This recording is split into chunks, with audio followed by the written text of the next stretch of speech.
ओम शांति ए प्रदीप प्रज्वलनर शुभ अवसर में ए शिखा वार्ता दिए असत्यर सत्य को अंधार आलोक को अज्ञान ज्ञान को शांतिर वार्ता प्रकम्पित करू ए परिवेश को ए आशा और विश्वास सहित माँ तारिणी निकट में आमर ये विनम्र पुष्पांजलि। निश्चित भाव विश्वविद्यालय कर्तृपक्ष को धन्यवाद दूची निश्चित भाव में मुझे अनुरोध करी एठी केन्दुझर लोक मैंने भारी सरल उदारवादी लोक आने भल लोक एणु निश्चित भाव में आज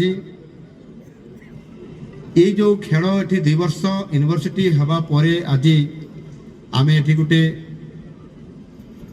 खेल प्रतियोगिता आंतर विश्वविद्यालय स्तर में करिवार जो सौभाग्य पाई मु आशा करी कौटी ना कौटी प्रतिकूल परिस्थिति हुए तो थाई पारे आमको यार भित्तिभूमि रे खेल दृष्टिकोण आहुरी अधिक आवश्यकता थाई पारे तथापि आमे जेतिकी जिला हेडक्वार्टर एवं 5टी जगार जो आम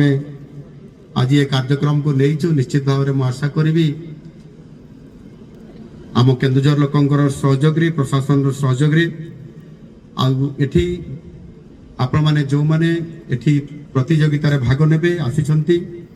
केन्दुझर को मो जिला को मो शहर को निश्चित भाव में आशा करी आम समस्ते सहयोग करूँ आ खेल निश्चित भाव में सफल प्राप्त हो। आज धरणीधर विश्वविद्यालय आनुकूल्य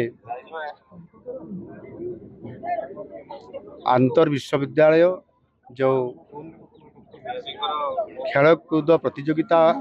आज शुभारंभ होती निश्चित भाव में मुझे धन्यवाद देवी यूनिवर्सिटी कर्तृपक्ष को आम केन्दुझर जिला को प्रथम थर कर सुजोग देइचंती एवं धरणीधर यूनिवर्सिटी प्रतिष्ठा होवार मात्र 2 वर्ष भितर आमको जो एठी गोटे सुजोग मिलला से मु स्वागत करुच्ची